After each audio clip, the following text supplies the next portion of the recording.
नमस्कार। आज एक और जातिवाद पर प्रहार। भंगी कौन है? आप जानते हैं भंगी? भंगी किसे कहा जाता है? वर्तमान समय में स्वच्छकारों को भंगी कहा जाता है। किनको? स्वच्छकारों को। मैंने कहीं एक दीवार पर स्लोगन पढ़ा था कि एक बच्चा अपनी माँ से कहता है, माँ कचरे वाला आया है। तो उसकी माँ उसे बताती है कि बेटा वो कचरा वाला नहीं है, कचरा वाले तो हम हैं, वह कचरा उठाने वाला है, कचरा साफ करने वाला है। अपने समाज में कुछ पाखंडी लोगों ने, इस समाज को छिन्न भिन्न करने वाले, लूटने और बांटने वाले लोगों ने ऐसी व्यवस्था बनाई कि जो भंगी है उसकी परछाई भी अगर पड़ जाए तो जो पंडित पुरोहित स्वयं को मानते हैं उनको बार बार नहाना पड़ता है। पंचगव्य गोमूत्र, गोमय, गोदुग्ध, गोदधि और मधु का पान करना होता है, क्योंकि भंगी हिंदू समाज का वह अछूत इंसान है जिसका छुआ हुआ पानी, बाकी तो छोड़िए, जो इसी अनुसूचित कहे जाने वाली दलित गरीब जातियां, चमार, दुसाध, धोबी आदि, इनको भी अनुसूचित जात माना जाता है, वो भी उस भंगी का हुआ हुआ पानी नहीं पीते। वर्ण जाति की व्यवस्था में जिस जेल खाने में हम खुद को कैद कर लिए हैं, उसमें एक इंसान दूसरे का मुंह भी नहीं देखना चाहता। लानत तो इस बात पर है कि इस देश में आज भी सारे देशवासियों की गंदगी की सफाई करके उन्हें स्वच्छ रखने के लिए भंगी ही गंदे से गंदे सीवरेज और नाले में उतरता है।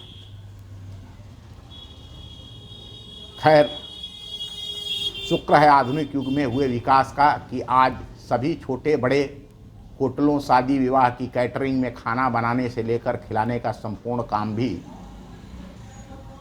समाज के स्वच्छकार इसी भंगी समुदाय के अछूतों ने संभाला हुआ है। अन्यथा सारे 7-5 स्टार से लेकर के सड़क के किनारे तक होटल और कैटरिंग की एजेंसी बंद हो जाएगी। इसका मतलब यह है कि जिस भी छुआछूत को पाप मानने वाले व्यक्तियों ने कभी किसी भी होटल अथवा ढाबा अथवा शादी विवाह में भोजन कर लिया है, उनकी वर्णाश्रम व्यवस्था, जातीयता का धर्म भ्रष्ट हो चुका है। उन्हीं के बनाए गए कानूनों के अनुसार जिन तथाकथित ग्रंथों की बात को भगवान के हवाले से कह करके या समाज को अलग थलग कर रहे थे, उसमें इनका कोई परिमार्जन नहीं है। जिसने शूद्र भंगी की परछाई या स्पर्श का भोजन कर लिया वह शूद्र भंगी हो गया है। वह ब्राह्मण, क्षत्रिय, वैश्य किसी भी भंगी में वापस नहीं, किसी भी श्रेणी से वापस नहीं हो सकते।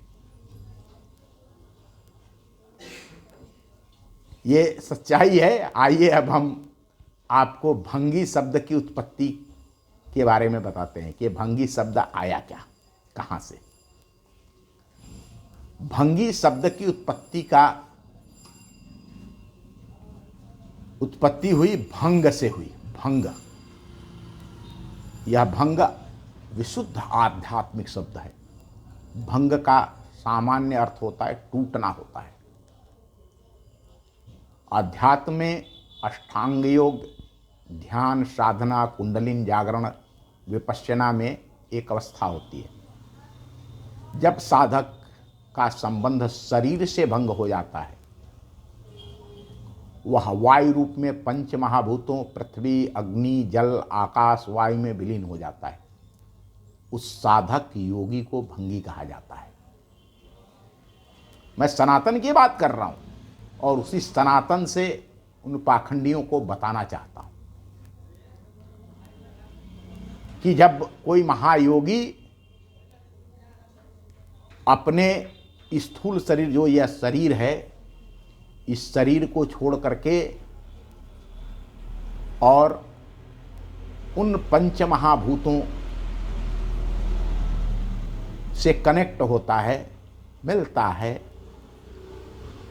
जान जाता है कि हमारी उत्पत्ति कहाँ से हुई, तो उसे भंगी भंग कहा जाता है। भंग शरीर से उसका संबंध का भंग होना और ईश तत्व से ब्रह्मांड की ऊर्जा और शक्तियों से जोड़ना,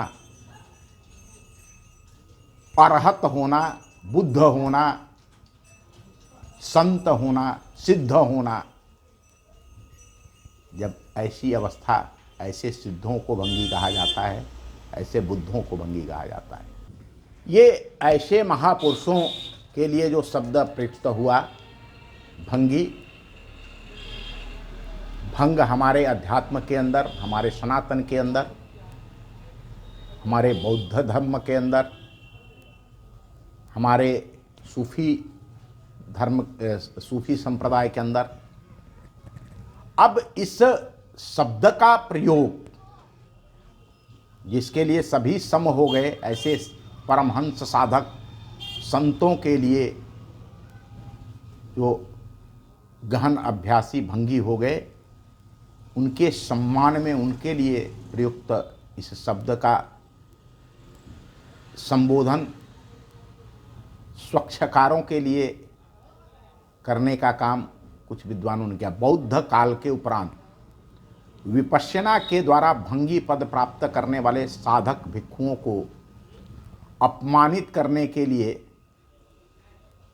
स्वच्छकारों को खूब शराब पिला करके व्यंग में कि तुम तो भंगी महात्मा हो, ऐसा कहा जाने का काम पाखंडियों ने प्रारंभ किया। जब आदमी किसी को हरा नहीं सकता तो उसको गालियां देना शुरू करता है।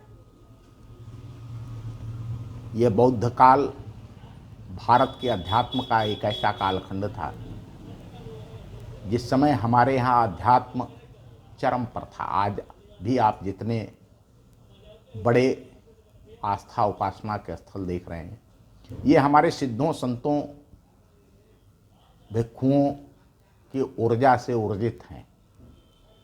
तो इनको अपमानित करने के लिए ये कहा गया कि भंगी कौन, तो जो सफाई करते हैं। देखिए कितने मज़ेदार बात है, विद्वान जब कोई बात करता है तो बहुत सफाई से करता है।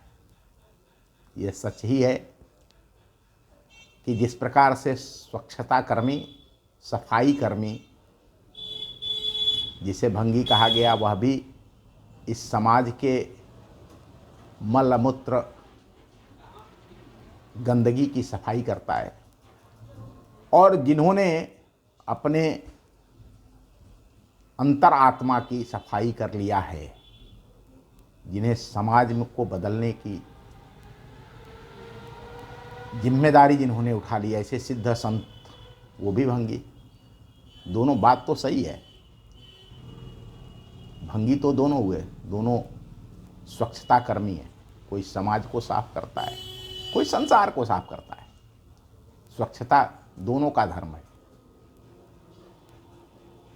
ये इस प्रकार से किया तो इसलिए गया कि इससे सिद्ध संतों महापुरुषों को अपमानित करने की बात है, किंतु सकारात्मक सोच के हिसाब से स्वच्छता के महान पुण्य कार्य में लगे, मानवता की सेवा में जुड़े समाज के लिए गौरव की बात है। उनसे इतर अन्य मनुष्यों के द्वारा उन्हें भंगी जैसे महान महात्माओं की साधना के सात्विक संबोधन से पुकारा गया था। ये भंगी शब्द की उत्पत्ति की कहानी है। मुझे लगता है कि आप सभी को इस सत्य का साक्षात्कार हुआ होगा और आज से हमारे जीवन में एक परिवर्तन होना चाहिए जो हमें स्वस्थ स्वच्छ रखने के लिए महात्मा काम करता है, वो भंगी है। और जो इस समाज के गंदगी को साफ करने के लिए परमात्मा तत्व से जुड़ता है, ईश तत्व से, ब्रह्मांड से जुड़ता है, वो भंगी है। चाहे वह मार्ग कोई हो, चाहे वह विपश्यना करे, ध्यान करे, साधना करे या हिमालय में तपस्या करे, वही भंगी है जिसने इस समाज को स्वच्छ बनाने का संकल्प लिया है। बहुत बहुत धन्यवाद। नमस्कार, फिर मिलेंगे।